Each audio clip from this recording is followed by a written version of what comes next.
The problem with cyst nematode is multifaceted. Almost every farmer in this state would have cyst nematode in their field. So it's over 80% of our fields are infested with this nematode. We've been dealing with it since the 1970s here in the state of Illinois.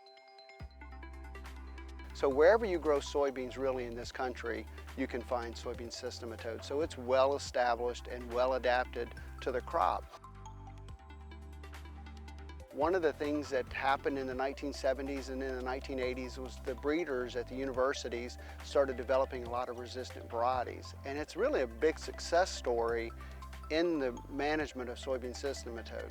The problem is the nematode has adapted to our resistance. And so today, when we deploy our resistant varieties, they all really have the same type of resistance in them. And the nematode is behaving as it would be almost like it's on a susceptible crop. Not all fields are that exact same type of severity, but all fields are infested.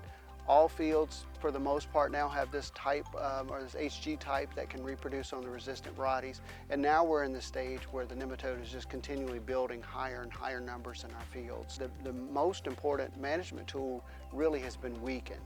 So the second most important management tool is rotation with non-host crops.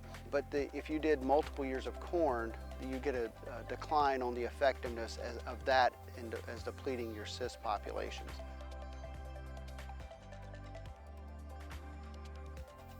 Soybean seed treatments have come along that have activity against soybean cyst nematode, but they really affect that first wave of juveniles that attack the roots. It does not give you season-long protection. So we need multifaceted approaches to manage it with the resistance, maybe possibly seed treatments, definitely with non-host rotation, and looking at other innovative strategies like cover crops to help manage soybean cyst nematode.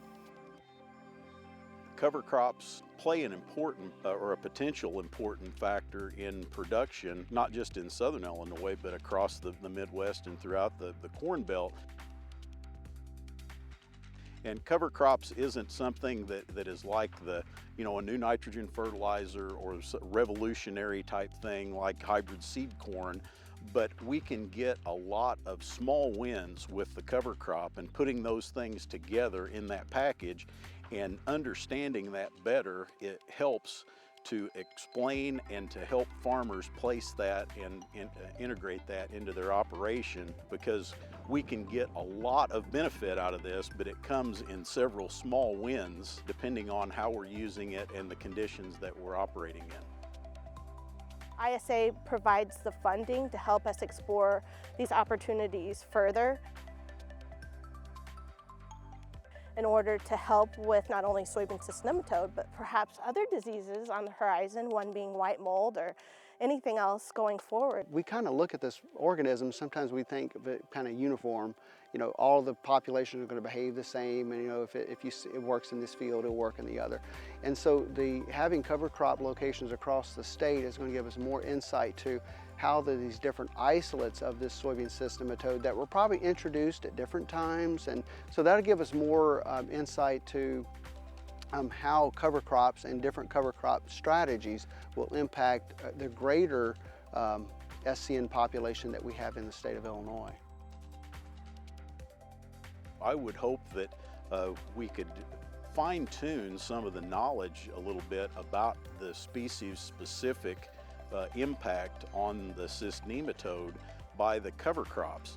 So with the number of fields that we have now scattered across a big part of the state, hopefully that mass of research data that we get will just help us understand it a little bit better, and then in the end we'll be able to help farmers manage that and produce those benefits on a more predictable manner on their farms. It's no doubt going to take a couple of years or a couple of cycles to get this testing, because we need to test it over a number of years just to take the variation of it out. We need to get a benefit out of this that it's not only environmentally important, but it's got to be profitably important for the farmer too.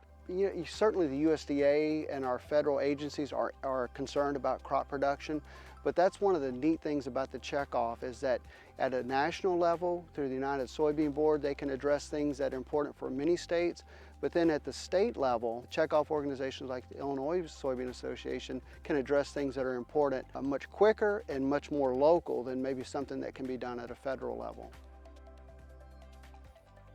Just recently, we launched a research landing page on our lsoyadvisor.com. And there you can go and you can find Dr. Bond. You can click on his headshot. You can learn all about him. We actually have his likes, dislikes there. And then you can also learn about different projects that we are funding in conjunction with him. And not only just Dr. Bond at SIU, but also others within the state, maybe at different universities, ISU, as well as U of I or Western. And we continue to hopefully fund many projects like this to come. And so this is just one where we've just started, and so we hope to learn a lot more, and so stay tuned. So not only will you be able to learn about this project now, but you can go there later and learn about the results.